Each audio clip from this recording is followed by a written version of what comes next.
In this episode, the ocean currents change, and we find ourselves surrounded by bizarre life forms. Ah! It's screaming!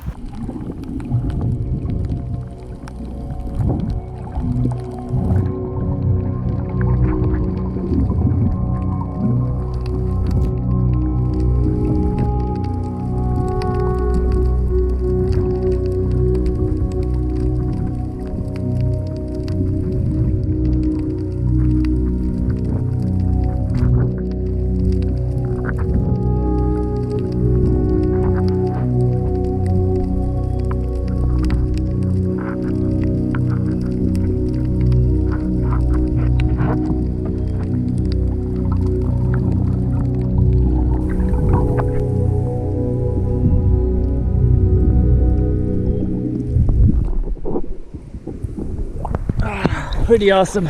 We were med-tied in a small bay near Cittadella. Everything was calm and peaceful, barely any wind in the forecast. We were actually shooting a video on the bow of the boat when Aladino suddenly jumped up and exclaimed, "What's that?" Floating gently by in the current was the most bizarre-looking fish I had ever seen.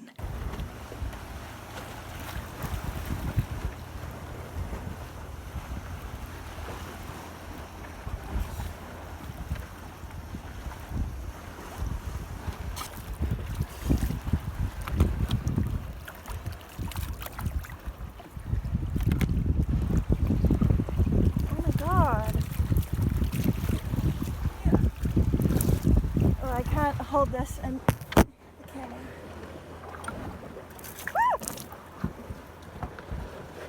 At first I thought it was dead, but when Aladino swam out to get it and I pulled it up onto the boat, we saw that it was still alive, just very weak. That's when it growled at me. Ah! It's screaming! Yeah, I heard it growl. Wow. Oh my god! It emitted a low, deep, visceral growl, like a dog. It was not a sound I had ever expected could come from a fish. It was literally growling. Crazy fins.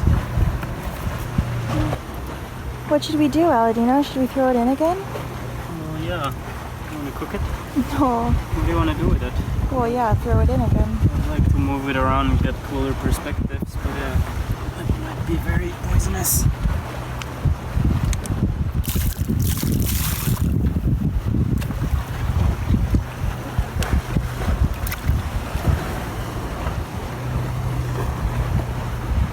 It wants to go back in. The head looks very much like a pufferfish. It looks like something which might metamorphosize into a bird. No kidding. We had no idea what it was, so we were careful not to touch it, just in case it was poisonous.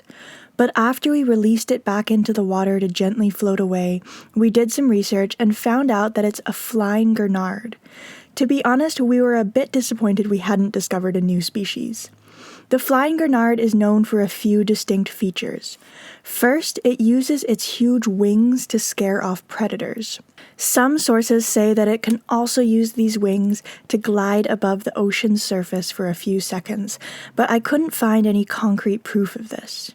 Below its big wing-like fins are its ventral fins, which it can actually use to walk along the ocean's floor. Second, it emits low growling sounds from its swim bladder, which is what we must have heard when we pulled it onto the boat. Third, although they look a bit menacing and they are distantly related to the highly toxic scorpion fish, they aren't actually venomous. As we stared into the ocean watching it float away, we began to notice that a lot of other things were drifting into the bay as well. These jellyfish surrounded our boat.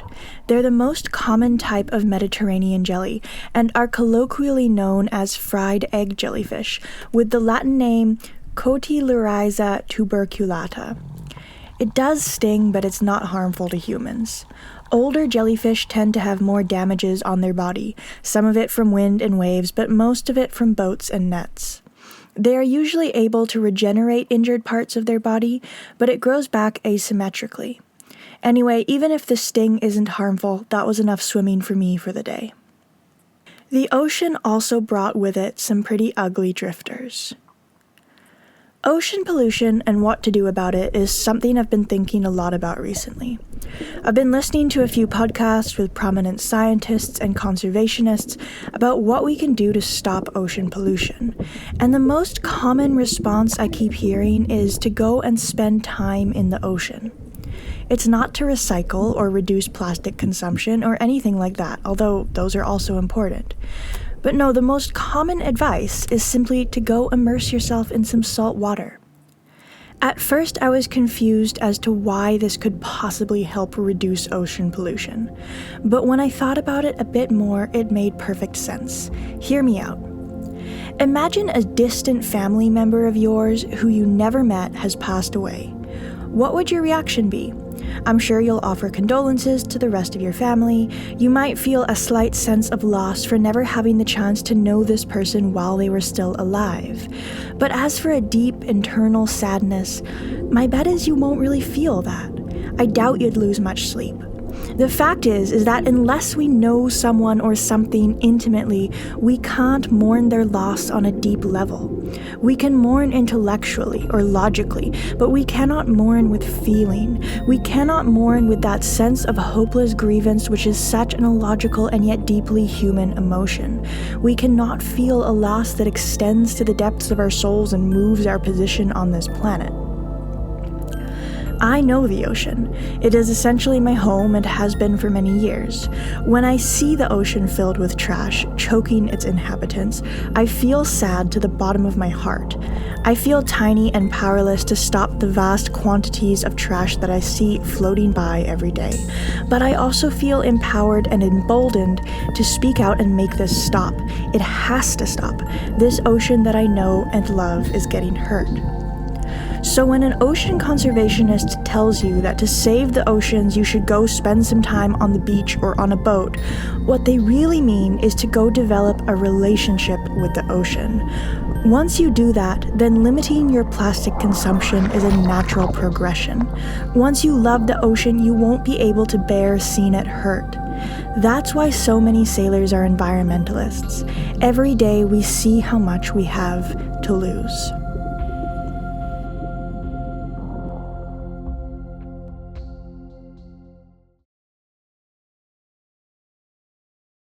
We had another exciting, adventurous, and also sleepless night. And I call it exciting because our anchor was holding well, but it's one of those moments that can turn into a nightmare pretty quick.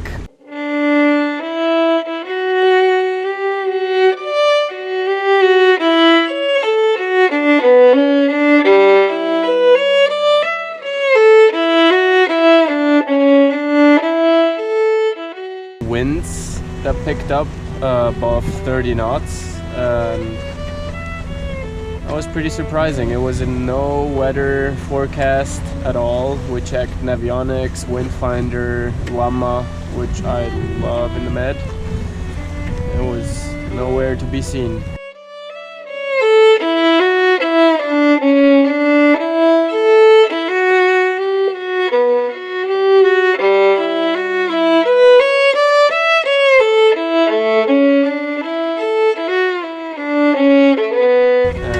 It was not just gusts for a while. There was lightning over the sky and pretty strong winds that were holding on for a while.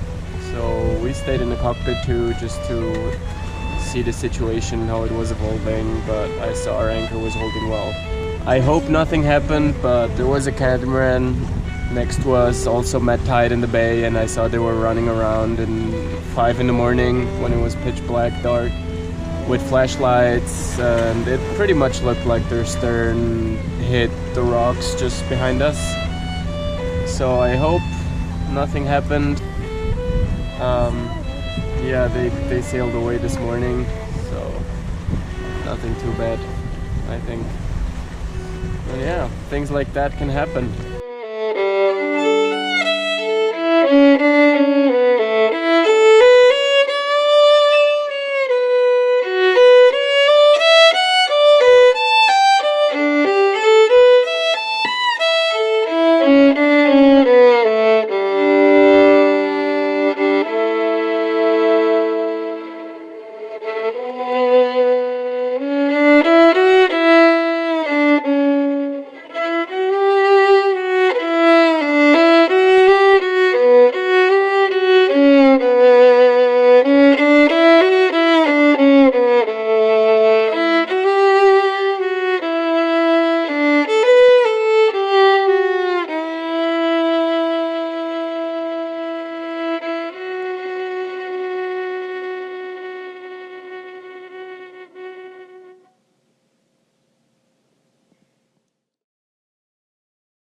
Perhaps the changing ocean currents in some way predicted the nighttime storm, but in any case, we're glad to have suffered no damages. Oh wow, the anchor did drag quite a bit, about 5 to 6 meters, and now it's tucked underneath a rock. Yeah, surprising. Well, surprising. It was pretty windy. Still glad. I was monitoring. I went sleep in the midships, not on the bow anymore, to see what's happening, see how the boat is moving. We were not getting any closer to the rocks, so all good. But I'm still curious to go check those things out, monitor them, see what happens, because we have a shit ton of chain out. Well, I'm right where the anchor is, and over there is the boat. So that's at least 40 meters of chain, which is a lot for this boat. And the anchor still did drag. But I think also a reason is because of Met tying, and then the wind was coming sideways, so the boat has a way bigger surface. If you just drop the anchor and your bow points to the wind, then it's a much smaller surface, and the boat hops up and down and cuts the waves, and it's all good. But being sideways to the waves, it's a much bigger surface, so I can see that as a reason also why the boat did drag. Yeah, crazy.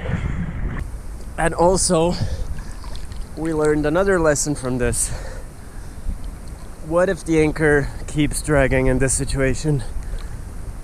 Well, the boat hits the rocks obviously at one point. So what to do?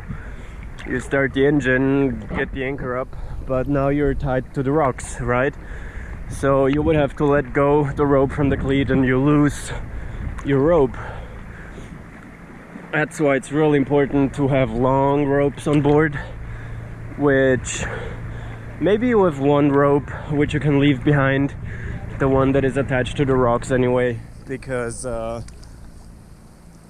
well, they don't look very nice anymore after Met tying onto volcanic rocks. So you might use one not very nice one tied around the rock 1 or 2 times, and then attach your nicer ones onto that one.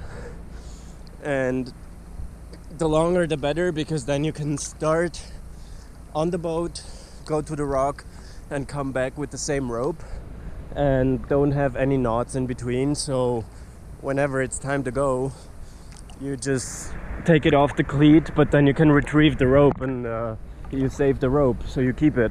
And I mean, emergency, if it doesn't work, you just let go the rope. Yeah, but that is something we did wrong also. But that's also because we got caught by surprise, so things happen. Be aware, careful. Not every weather forecast tells anything, so yeah, that's a pretty good lesson there. We decided to leave the anchorage and get underway. Yeah, we definitely learned last night why med tying is not always the best method of anchoring. I mean, sometimes it's just necessary when you're in a small bay in the Mediterranean and there's lots of other boats. You can't afford to all be swinging around because there's just simply not room. So med tying is a nice way to make sure your boat kind of stays put. But the problem is that if wind does pick up like it did last night, you're kind of in trouble, because then the wind might be hitting the side of the boat rather than the front. If you're just plain anchored, the boat always swings around so that the wind is coming from the nose, and then there's a nice kind of aerodynamic shape where the wind goes around it and it doesn't push on the boat as much. But last night we were just getting hammered from the side, and so that put a lot of stress on our stern rope and also on the anchor. But we couldn't let go because we couldn't let the stern rope go, that is, because there was so many other boats around us anchored. Now all those boats have kind of gone. They left the area quickly this morning as soon as they could. But if we had let go our stern line, we would have swung into one of them. So yeah, tricky situation. Thankfully our boat was totally fine, and I hope that catamaran next to us didn't incur any serious damage either. I mean, they sailed away this morning, didn't appear to be taking on any water, so I'm sure it's just some cosmetic damage. It seemed like there was about 5 or 6 of them on deck, and I think they got there pretty quickly, started the engines right up, and then motored away from the rocks. So I think they're all right. In the next episode, we explore possibly the coolest place that I've ever found in the entire Mediterranean. See you then.